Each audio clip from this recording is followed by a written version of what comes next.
Salut à tous, c'est Vince et aujourd'hui on se retrouve dans une nouvelle vidéo et plus précisément dans un nouvel épisode de ma série où j'analyse chaque semaine le travail d'autres photographes avec vous et que je vous fais découvrir tout simplement des gens, donc au gré de mes rencontres photographiques, au gré de mes rencontres sur le web, au gré aussi de ce que je peux voir sur Instagram, un peu partout finalement, des gens un peu plus et des gens un peu moins connus, des gens avec plusieurs styles différents tout simplement, puisque par l'analyse aussi des photos, on en apprend aussi beaucoup sur notre manière de faire finalement. Aujourd'hui, on attaque tout de suite donc avec Suzanne Moghzai. Je ne sais pas si je prononce bien, excuse-moi Suzanne si tu regardes cette vidéo, mais voilà, donc c'est une artiste britannique qui est donc diplômée des Beaux-Arts et qui utilise le matte painting dans ses compositions. Voilà, c'est son style, c'est sa spécificité. Donc c'est une artiste qui n'utilise pas que ses photos, donc bon, elle n'est pas photographe à 100%, mais elle utilise aussi de ses images et puis en gros, elle fait des montages, elle fait des photos manipulations et donc c'était des images si intéressante, si impactante, si puissante que je me suis fait un devoir de vous les montrer, de vous les faire découvrir si vous ne connaissez pas encore. Alors cette technique, c'est quoi le matte painting pour ceux qui ne connaîtraient pas? Alors déjà, il faut savoir que c'est très vieux, ça a plus de 100 ans cette technique. Alors bien sûr, elle a évolué au cours du temps et aujourd'hui, elle est renforcée à base de numérique, mais donc c'est une technique qui vient au départ du cinéma. Le matte painting, donc, si je lis la définition littérale qu'on peut trouver sur Wikipédia, c'est un procédé cinématographique, comme je viens de vous le dire, qui consiste à peindre un décor sur une surface plane, souvent un plaque de verre, et en laissant des espaces vides dans lesquels des photos ou des scènes sont incorporées, en l'occurrence ici, puisque c'est de la photo. Et alors je rajoute, ça redessine, ça retransforme finalement des décors en assemblant plusieurs photos, parfois qui n'ont rien à voir ensemble, et c'est là justement où l'artiste doit avoir de la créativité.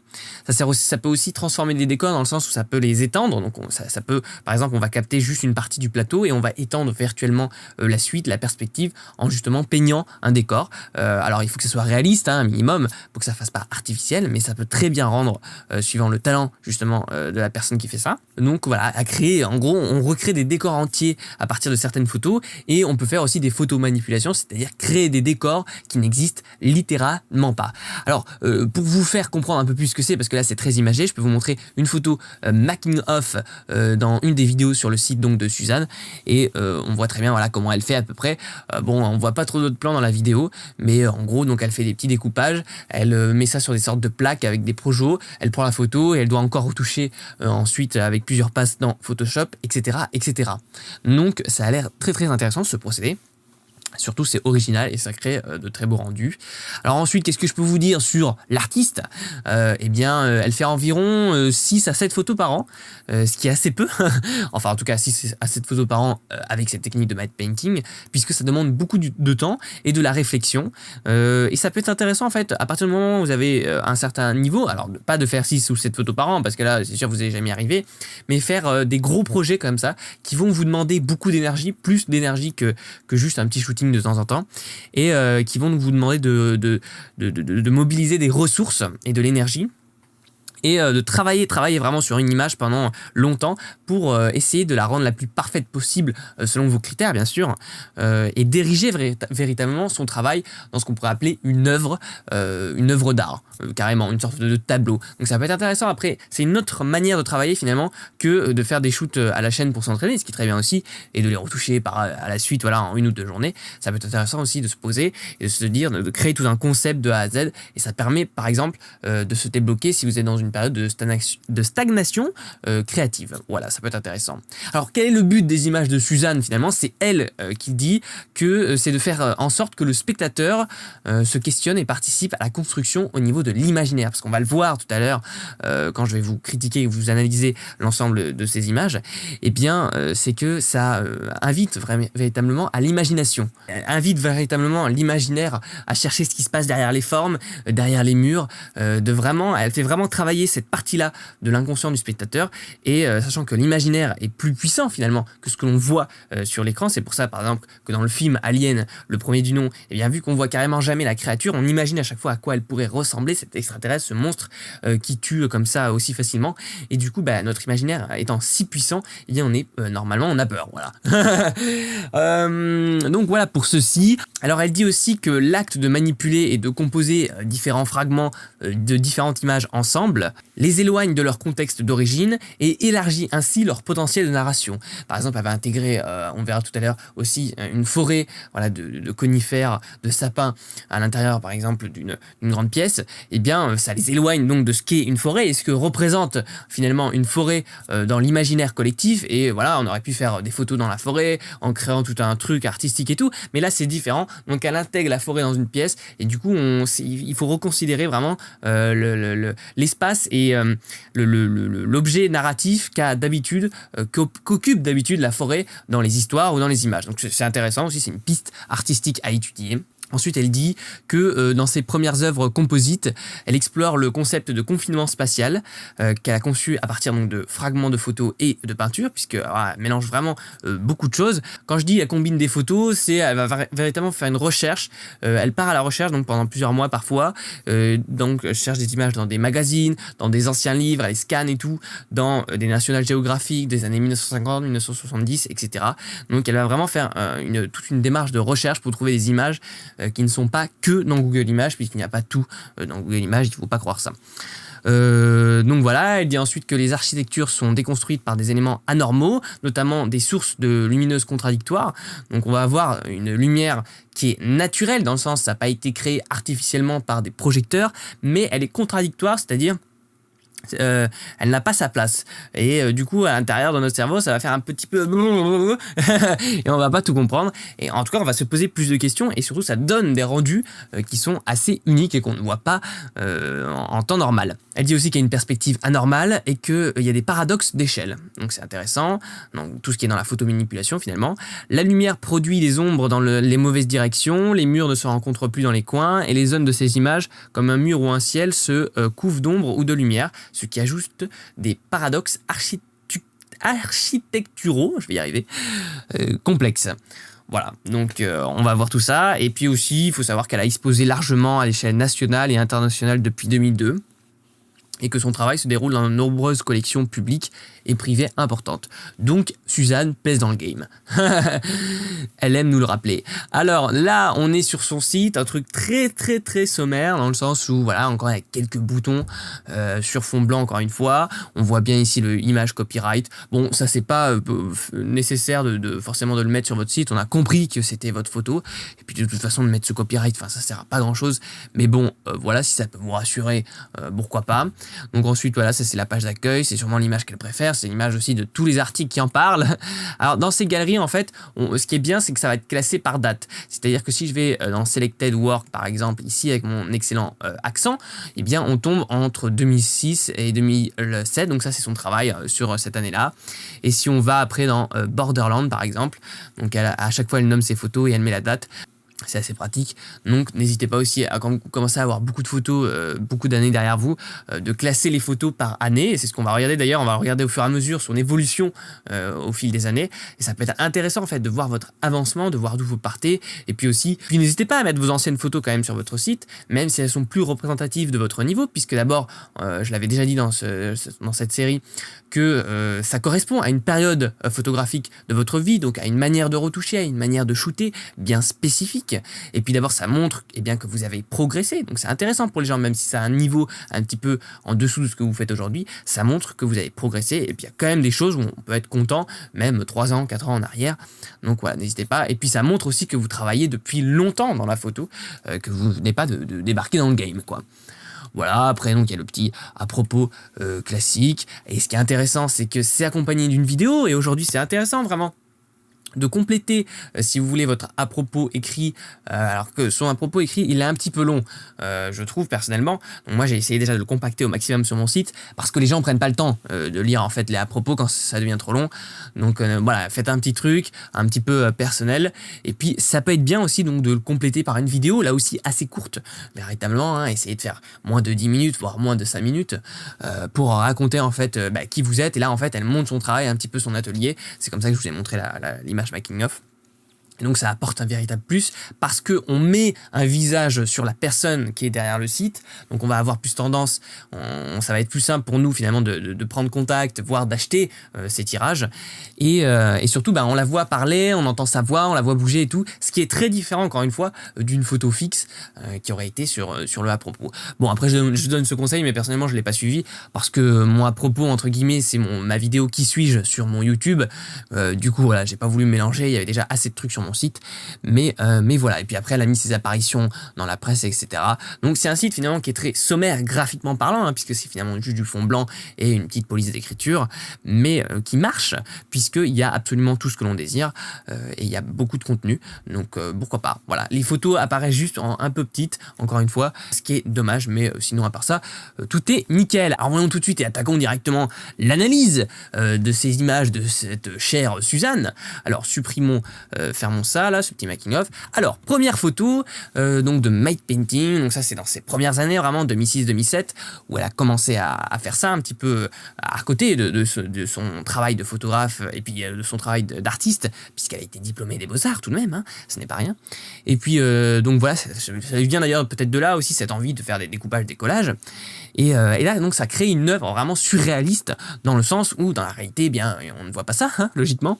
Et là on voit en fait, à contrario de ces dernières images qu'on voit souvent dans les articles, là on voit que c'est du matte painting, dans le sens où on voit que ça a été découpé, on voit que c'est artificiel, que c'est collé, mais en fait ce n'est pas gênant.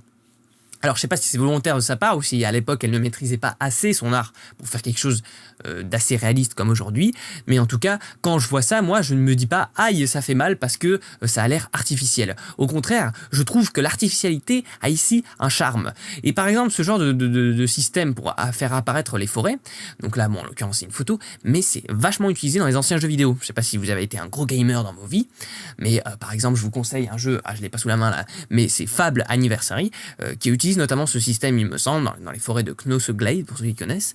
Et en gros, voilà, le moteur de jeu de Fable n'étant pas assez puissant pour vraiment afficher la forêt, plusieurs arbres au loin, quand son personnage finalement regarde au loin dans la 3D les arbres, le moteur de jeu n'était pas calibré pour afficher autant d'arbres, puisque tout simplement, la puissance des machines à cette époque n'était pas suffisante par rapport à la 3D, au modèle détaillé, qui était quand même bien pour l'époque, les graphismes du jeu de Fable. Du coup, les gens qui construisaient, les concepteurs de jeux vidéo, utilisaient ce procédé, c'est-à-dire de faire apparaître donc des véritables arbres 3D, donc des modèles bien définis avec beaucoup de polygones devant le personnage, devant la caméra du personnage. Et puis un peu plus loin, il y avait des fonds comme ça qui étaient peints, littéralement peints, où c'était des arbres. Et ça donnait en fait, c'était pas le but, c'était pas de créer des polygones un peu moins détaillés, un peu plus loin, jusqu'à ce que la machine s'étouffe, quoi.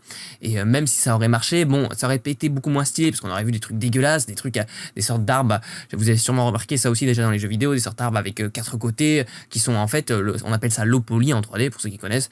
Donc en gros il y a moins de polygones à générer pour l'ordi, donc c'est plus simple à calculer, mais c'est dégueulasse en fait. Tandis que là une belle peinture derrière des beaux arbres 3D, ça rend bien en fait.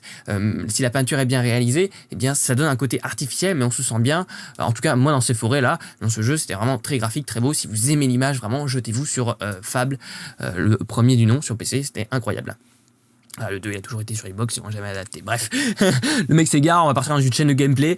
Non, mais donc pour revenir à notre image, donc ce procédé qui est utilisé donc dans les films, dans les jeux vidéo, rend là très bien aussi, puisque le but encore une fois c'est pas d'être réaliste, mais j'aime beaucoup cet effet de brouillard, donc qui sert aussi, disons-le, de cache-misère, puisque derrière il y a rien qui a été créé, donc ça évite à l'artiste vraiment de recréer tout un décor, mais ça donne ici une certaine ambiance aussi, un certain effet particulier. Donc on voit un petit projo sûrement qui a été une petite lampiote qui a été mise derrière. Puis là, on sent que l'échelle, c'est des petits trucs découpés. C'est comme ça, la taille de ces arbres. C'est pas des vraies photos d'arbres qu'elle a mis sur des gigantesques trucs. Ça servira à rien, puisque là, étant donné qu'il n'y a pas d'objet qui nous permet d'établir un rapport d'échelle, il n'y a pas besoin d'apporter, de créer des arbres gigantesques. Voilà, il suffit de faire ça et après de faire une photo en bonne résolution et ça suffit largement. Pareil, là, la texture est un peu mise à vif, il y a eu de la renforcement de netteté, j'ai l'impression, entre les écorces. Alors encore une fois, excusez-moi pour la mauvaise qualité de la photo, ça c'est chiant à chaque fois, mais bon, je récupère ça sur le site d'origine, donc j'ai ce que je trouve finalement. Et voilà, mais là on sent que ça a été découpé à cause du petit liseré et tout, mais ça donne un charme vraiment presque dessin animé ici, à la photo.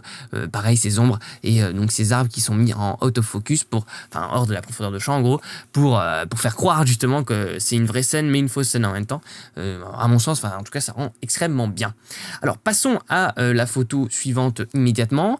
Alors là, pareil, c'est une photo, par contre, je crois, un peu plus récente, celle-là, qui a été réalisée. Pareil, là, on voit qu'il y a eu une pensée des ombres et des lumières, une gestion des ombres et des lumières un peu plus poussée que la photo qu'on a vue précédemment.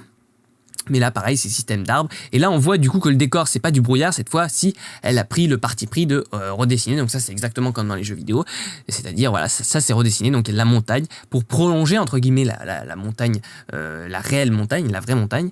Et avec un effet, voilà, de nuages, avec la perspective qui est tronquée, mais qui rend extrêmement bien. Pareil, là, vraiment, il y a un effet tableau. Donc elle mélange ça, en fait. Elle mélange des bouts de photos, elle colle des bouts de photos avec des bouts de peinture. Ce qui donne un effet, bon, un peu incongru, mais intéressant. Après, bon, peut-être que la lumière blanche autour des arbres est un peu surjouée, mais pourquoi pas, ça rend bien. Ensuite, on a cette photo-là, aussi une photo assez ancienne sur son site. Alors là, pourquoi je l'ai prise ? Parce que c'est la miniaturisation en fait. Moi je m'intéresse beaucoup au truc, tout ce qui est maquette et tout tout miniaturisé en fait. Je trouve que ça a un charme particulier qui est différent, puisque on change finalement le rapport d'échelle. On reconsidère notre place dans le monde, notre place dans l'environnement finalement. On reconsidère la géométrie de l'espace. Et là ici, c'est l'expression de tout ça en fait. Tout simplement, genre c'est tout petit et pourtant le ciel prend une grande place dans ces images. Il y a beaucoup de ces images qui ont un rapport de cadre carré, donc un rapport 1-1. Alors pourquoi pas, pourtant on pourrait s'attendre en utilisant une technique comme ça à utiliser du 16/9 pour vraiment faire style cinéma et donc que notre œil se balade loin, mais ici en fait ça referme le cadre et c'est assez intéressant. Et voilà, des couleurs désaturées mais minutieusement calculées là aussi. Après là je trouve que c'est bizarre que la route s'arrête en fait ici, en plus je comprends même pas pourquoi, peut-être que c'est dû à la mauvaise qualité de la photo, mais si tout simplement celle-ci avait continué ici là comme ça, ça aurait été je pense beaucoup plus la perspective ça serait pas arrêté d'un coup, donc je comprends pas pourquoi elle a fait ça, mais bon voilà, encore une fois c'est peut-être dû à cause de la mauvaise qualité du tirage. Qu'est-ce qui se passe? Je suis en train de faire bugger Photoshop, on adore. Hop. Non et voilà, si la route avait un peu continué comme ça, bon ça aurait été un peu mieux, mais bon voilà. Hop, passons à l'image suivante. Là, pareil, de la miniaturisation. Et là, c'est intéressant, parce que finalement, on découvre un petit peu les étoiles derrière. Donc ça, je trouve ça très beau. Voilà. Et puis peut-être, ça extrait aussi peut-être la solitude, finalement, de ces machines-là, qui extraient vraiment le pétrole du sol, dans ce lointain désert. Et du coup, là, on le ressent dans la photo. Mais en même temps, ça, c'est pas que dark, que solitude, que triste. Il y a aussi un petit côté féerique avec ces nuages orange, avec ce petit vignettage, avec ces petites lunes en dessin aussi. Encore une fois, ça c'est une lune en dessin parce que bon, c'est pas une lune surexposée d'appareil photo, d'aigle, mais il n'y a pas de détails à l'intérieur. Et puis on voit ce petit bout jaune ici comme ça là, ce petit rond jaune autour, même si la qualité est un peu d'aigle, qui rend en fait le tout féerique et qui relativise en fait ce monde. Mais quand même. Alors là après, elle est passée à d'autres types d'images. Je me souviens un peu plus en accord avec la nature entre guillemets, et je sais plus ce qu'elle disait sur son site, mais elle disait que elle, durant un voyage au Japon, je crois, elle avait vu tout simplement des débris industriels ou des trucs comme ça qui a été recouvert par la nature, puisque la nature regagne toujours finalement ses droits sur l'artificialité, sur l'homme, mais qu'on arrivait quand même à distinguer que c'était des choses artificielles justement, et que même si c'était couvert de nature, eh bien il y avait toujours un côté artificiel, un côté humain derrière. On voyait que c'était pas du tout en accord, justement, en harmonie avec le reste du paysage, et elle a voulu retranscrire ça donc dans ses photos. Alors on voit sur plusieurs de ces photos que la source de lumière vient de derrière, ce qui donne un effet de silhouettage intéressant et ce qui crée un dégradé en fait à partir donc du sujet principal qui se fond tout simplement avec le background, et en fait ça permet de recentrer l'œil véritablement, puisque l'œil, rappelons-le, est attiré dans une image par ce qui est le plus lumineux, et en l'occurrence ici donc ça vient vraiment créer un liseré, ça vient mettre en fluo entre guillemets, ça vient surligner les contours du sujet, ce qui nous permet vraiment que notre œil soit attiré vraiment en premier par ça, pour après commencer à regarder autour et comprendre finalement, ah oui en fait c'est au milieu de la nature machin gna gna gna. Donc c'est un procédé, il y a plusieurs procédés qui permettent de diriger l'œil, le regard du spectateur. Donc parmi eux bien la gestion de la lumière, on peut avoir aussi la gestion du flou, la gestion de la netteté. Donc tout ça, c'est des pistes à créer si vous voulez pour orienter l'œil du spectateur, puisque finalement nous on sait jamais ce que le spectateur va regarder en premier, mais là ça peut être intéressant. Donc voilà, on comprend clairement cette photo, et là où elle parlait tout à l'heure du pouvoir de l'imagination, Et bien en l'occurrence ici, et on ne voit pas finalement qu'est-ce que c'est ce truc là, on dirait qu'il y a une sorte de, je sais pas moi, de statue qui avait tendu les bras, en plus c'est un truc surréaliste encore une fois, mais c'est pas grave, qui a tendu les bras avec des sortes de câbles géants là qui partent à l'infini, et du coup là vraiment on peut cogiter littéralement des heures à se demander qu'est-ce que c'est, qu'est-ce qu'il y a en dessous, et ça fait d'autant plus peur si le but de la photo est de faire peur, et ça pose d'autant plus de questions si le but de la photo sert à se poser des questions. Voilà, c'était c'est très intéressant cette phrase que je viens de dire, hein. Hop, voilà. Et pareil avec même ces arbres, ces cyprès qui ressortent, il y a un petit peu aussi une artificialité qui se sent, même dans le faible contraste des ombres et tout, ou même dans la texture de ces ombres, même si on voit pas bien avec la qualité de ces images, qui nous renvoie un petit peu à la peinture, et je trouve ça très beau. Hop, image suivante, voilà encore un truc dans les décombres, c'était pareil, c'était le même thème de l'artificialité et qu'on voyait même que si la nature avait recouvert tout ça, on voyait que l'humain était encore assez présent.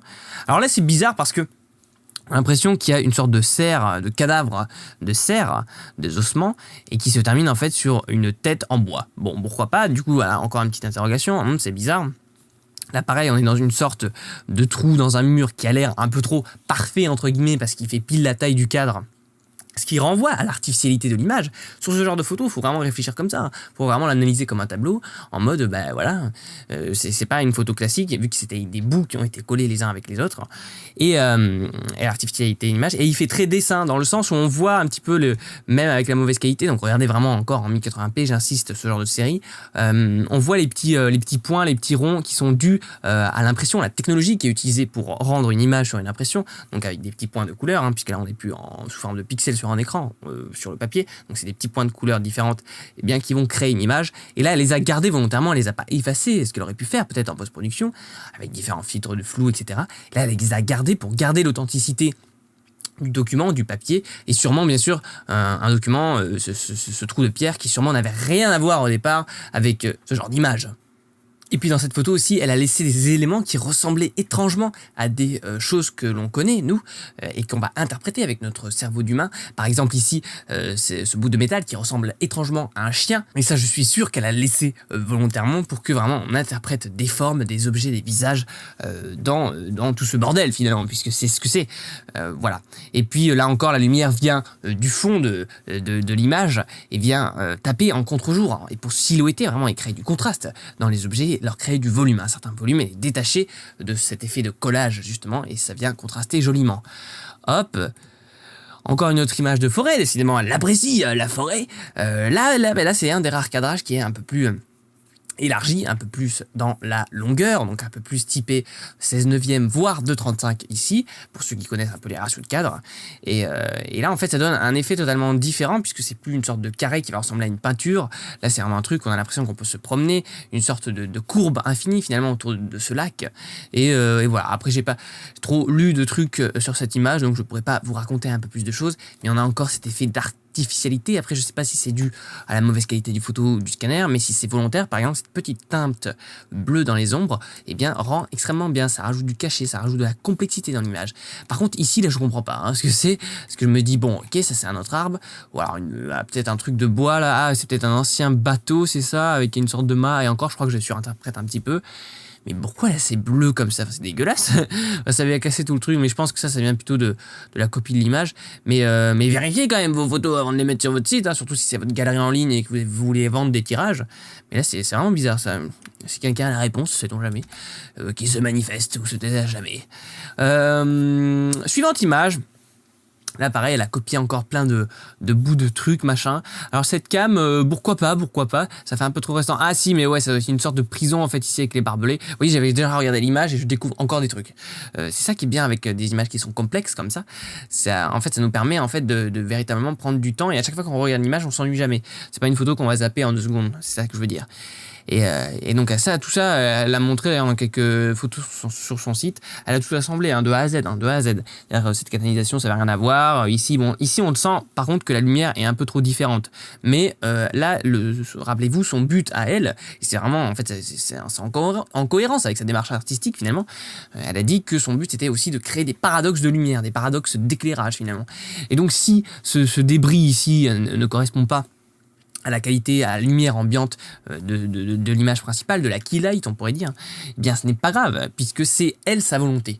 Donc ici, en fait, même si ça dénote ici au niveau de l'éclairage, puis on sent que l'éclairage est bizarre par rapport à ça, il y a trop de sources de lumière ici, ça devrait être un peu plus noir et tout, eh bien ça crée un contraste différent, et du coup notre œil va regarder, et ça donne du charme en fait, ça donne du charme. C'est comme ce truc un peu flouté, ou cette texture qui est à chaque fois ultra sharp, ultra nette, voilà, qui peut même parfois rappeler les graphismes des anciens jeux vidéo. Et donc c'est pas grave, encore une fois, si vos photos ne représentent pas la réalité, hein, ça je le dis tout le temps, mais c'est ça qui crée en fait un certain charme, et c'est ça qui crée finalement la photo, c'est aussi une interprétation de la réalité avec votre vision que vous mettez à plat comme ça en 2D. Hein. Alors image suivante, donc ça je crois que ça fait partie de sa dernière série, enfin de ces dernières années là, où c'est voilà, en intérieur dans une sorte de mix entre l'urbesque et le fantastique. L'urbesque c'est dans la photo quand on va dans les anciennes usines, dans les anciens trucs, les trucs désaffectés, abandonnés, décharges et tout, ou dans les maisons en ruine, et qu'on essaye de créer du contraste. Alors soit en amenant un modèle et en la faisant poser en plein milieu, ce qui est très bizarre j'avoue, toute cette pratique chelou, mais pourquoi pas, ou en utilisant des trucs, des accessoires, des voitures et tout. Et là, en l'occurrence, elle fait toujours son histoire de matte painting. Et c'est là aussi où elle parle des paradoxes entre les sources de lumière, etc. Par exemple, cette ampoule qui éclaire trop alors qu'on est en plein jour, ou alors cet éclairage qui vient de là alors que la source de lumière est ici. Voilà, il y a plein de trucs. Ou alors la direction des ombres qui est opposée ici. Donc c'est de tout ça qu'elle parlait tout à l'heure, et c'est assez intéressant. Après, je trouve que le M rouge ici dénote un peu trop de l'arrière-plan, surtout qu'il ajoute une touche de couleur qui n'a pas vraiment sa place. Mais bon, après, respect à l'artiste. Voilà, encore une photo pareil. Et là, elle s'amuse donc beaucoup. Elle adore la forêt, ça, je crois qu'on l'a compris. Et elle s'amuse beaucoup à intégrer justement ces éléments forestiers, cette forêt, dans ces environnements. Donc là, ça crée un contraste de ouf, puisque d'abord, on ne s'attend pas à trouver de la forêt dans des maisons, même aussi délabrées soit-elles, hein, puisque souvent c'est des petites mauvaises herbes dégueulasses d'ailleurs, ou du bruyère qui apparaît. Et donc ça n'a rien à voir. Et surtout, c'est des forêts miniaturisées. Et même ici, on voit les projecteurs, et même ce qu'on pourrait distinguer, je sais pas si c'est des habitations, j'arrive pas à voir à cause de la mauvaise qualité, mais des projecteurs, donc ils sont miniaturisés eux aussi. Et ce qui est incroyable, c'est que cette forêt, vu qu'elle est miniaturisée, et qu'elle est rapportée à une source de lumière qui doit être derrière ici, à notre place de spectateur, qui est plus grosse qu'elle du coup, en tout cas qui l'éclaire beaucoup plus puissamment que le soleil, en rapport de proportion, eh bien, il y apparaît des ombres. Donc c'est comme en fait si la forêt était un objet à part entière, un objet faisant partie de la composition aussi bien sûr, mais un objet tout de même, et donc ça crée des ombres, et là c'est intéressant, parce que vraiment ça lui donne un aspect différent, et comme tout à l'heure on parlait donc de la forêt qui avait été reconsidérée à son niveau narratif, c'est-à-dire qu'elle ne veut pas dire la même chose ici, mais ici on ne prend pas l'objet tel en tant que on est dans un forêt, dans un environnement, dans un paysage, c'est plus un paysage, mais c'est un objet avec lequel on s'amuse. Finalement, comme si on avait mis la forêt dans une boule là, qu'on agite avec des flocons là, des trucs qu'on s'amuse et qu'on collectionne sur les bibliothèques. Donc c'est intéressant, c'est une réinterprétation finalement totale de la réalité et de l'objet même, de la fonction de l'objet même. C'est pour ça que c'est aussi intéressant. Et là encore, voilà, elle crée finalement tout un écosystème là à l'intérieur d'une pièce qui aurait peut-être été, voilà, je sais pas, une chambre là. Et en plus, on voit que par le fait qu'elle s'est mise extrêmement bas avec l'appareil photo, elle a dû voilà aussi fausser les perspectives et tout. Par rapport à la photo d'origine, elle a collé en fait, même c'est plus que fausser les perspectives. Là, c'est des perspectives qui n'existent pas carrément, puisque même si on avait baissé l'appareil photo, soit c'était la fenêtre d'un géant, soit il y avait un problème. Je sais pas quelle focale on a utilisé, mais là, ça avait l'air chelou. Et là, on voit clairement pourtant que eh bien ça marche, la photo marche. Et donc là elle a recréé carrément un étang et tout, enfin je sais pas comment elle s'en est servi. D'ailleurs l'étang on dirait que c'est plus de la peinture, elle a mixé ça avec de la photo, et pareil les petits effets de lumière, toujours les effets de lumière importants, il suffit pas juste de découper des trucs et les coller un par un, il faut vraiment créer de la lumière pour déjà décontraster les différents plans, pour faire la différence en fait entre les différents plans. Parce que sinon on voit pas quand tel plan se fusionne dans l'autre, et donc ça encore une fois la miniaturisation, même des petits oiseaux, voilà, c'est très charmant. Hop. Donc là, voilà, son image principale que tout le monde ressasse un peu partout, qui est vraie, qui est très très belle, voilà. Et c'est bizarre parce qu'en fait, elle garde ce côté peinture et tout, et même peinture dans l'arrière-plan carrément sur le mur, une sorte de tag sur le mur, avec ce contraste avec les aberrations chromatiques qui sont elles dues à l'appareil photo. Et là, elle garde l'aspect brut carrément de capteur, brut dégueulasse, de trucs pas traités, de surex et tout. Et ça crée un beau contraste aussi, Mais cette forêt comme ça, moi j'ai qu'une envie, c'est d'y aller quoi. Hop. D'ailleurs ça me rappelle, donc c'était pas dans Fable 1, c'était dans Fable 3, puisqu'on parle de Fable, où il y a pareil une mission là, un niveau où on aide des mages, et en fait on doit rentrer dans une sorte de livre Et quand on rentre dans le livre, eh bien, on est beaucoup plus grand par rapport à ce qui se passe dans le livre, les éléments. Et du coup, il y a une forêt comme ça, et on est gigantesque par rapport à la forêt. Et ça crée vraiment un niveau d'une créativité assez hors norme dans le jeu vidéo. Voilà. Hop, là, alors qu'est-ce que j'aimais bien dans cette photo? Bon, pareil, ça reprend encore le même principe, hein, on rajoute de la végétation dans des intérieurs. Bien déjà, c'était que le mur blanc, vraiment presque immaculé, de ce côté contrasté énormément avec les fêlures de celui-là. Celui-là, qui avait un aspect de peinture, littéralement de renaissance, hein, de peinture à l'huile extrêmement bien détaillée, extrêmement fine, avec une maîtrise parfaite de la lumière. Là, pareil, on se demande pourquoi le soleil éclaire par ici, mais éclaire aussi l'ombre. Et cette pierre-là, et justement cette couleur-là, pour le coup, ne dénote pas, comme tout à l'heure avec le M rouge, est très bien trouvé. Ce bleu-là, qui vient ajouter justement une sorte de complémentarité, même si c'est pas la complémentaire du vert, ajoute une complémentarité à l'image que je trouve assez excellente. Photo suivante, bon là par là, pareil, alors là c'est une sorte de tuyau d'arrosage ou de fil, c'est bizarre parce qu'on ne voit pas le bout, donc c'est assez chelou, mais voilà, encore une fois un paradoxe, rempli de paradoxes finalement. Et puis là, pareil, alors là c'est intéressant parce que dans une de vidéos que j'ai fait il y a pas longtemps, il me semble, sur ma chaîne, j'ai parlé de lumière dure et de lumière douce. Et donc là, on a un environnement finalement qui correspond à du brouillard, donc qui devrait créer en toute logique des ombres douces, c'est-à-dire qu'on ne voit pas les ombres, elles sont très, comment dire, très, avec un dégradé très lisse, très douce, on ne pourrait pas les dessiner. Or là, les ombres sont dures, donc ça dénote d'un... Et puis même, ce qui tape ici sur ce pylône, c'est littéralement du soleil bien dur, et là, or, c'est diffusé par tout ce brouillard, donc il y a un paradoxe entre l'éclairage de l'extérieur et les ombres qui sont projetées, et ça, il fait y penser, et ça peut être même dû à une erreur, finalement, elle a dû coller des trucs qui venaient d'un magazine, par exemple, avec une photo très ensoleillée, sur une photo avec un arrière-plan, tout simplement, avec un arrière-plan brumeux, et du coup, ça dénote énormément, et voilà, c'est ce contraste qui est intéressant dans cette image. Là, pareil, encore une fois, on retrouve un peu le même style, avec un effet très peinture sur l'intégralité de l'image, une sorte de filtre qu'elle aurait appliqué, peut-être effet à l'huile, mais effet peinture à l'huile, mais très subtilement. Hop, bon, si elle utilise Photoshop, mais je pense qu'elle utilise Photoshop quand même. Et là, c'est une des rares photos qu'elle a faites en extérieur. En extérieur, et pareil, en fait, là, le ciel, là où c'est très beau aussi, c'est tout ce qui est l'arrière-plan, finalement, le ciel plus ici derrière, et bien tout ça, c'est de la peinture, quoi. Et comme quoi ça rend très bien. Mais je pense que j'essaierai aussi de faire des photos comme ça où je mixerai vraiment des éléments de peinture. Bon, après les tags, ça dénote un peu toujours de l'aspect enchanteur magique. C'est un peu moins intéressant, mais bon, pourquoi pas. Et encore une fois, on comprend pas pourquoi ces pylônes dans la forêt sont allumés. On a l'impression que c'est toujours la même forêt par contre. Mais hop. Et aussi encore une image un peu pareille, bien travaillée, un peu partout. Eh bien, on arrive à la fin de cette vidéo. J'espère qu'elle vous aura plu, j'espère qu'elle vous aura intéressé, tout comme moi, tout comme j'ai pris plaisir à la faire. Vraiment, c'est un artiste que j'apprécie beaucoup, donc j'espère que ça vous aura fait plaisir que je vous l'ai fait découvrir. N'hésitez pas encore une fois en commentaire à mettre s'il y a des artistes dont je voulais que je fasse l'analyse avec vous, ensemble. Et puis, n'oubliez pas que vous pouvez aussi télécharger gratuitement mon livre « Comment devenir un meilleur photographe » en PDF gratuitement, donc dans la description, où je donne plein d'astuces pour devenir un meilleur photographe. Et puis nous, on se retrouve très vite pour de prochaines aventures. Salut à tous! Bien qu'il a cette vidéo et ça t'a plu, alors n'hésite surtout pas à t'abonner en cliquant juste ici en dessous pour rejoindre les folles aventures de Vince. Salut!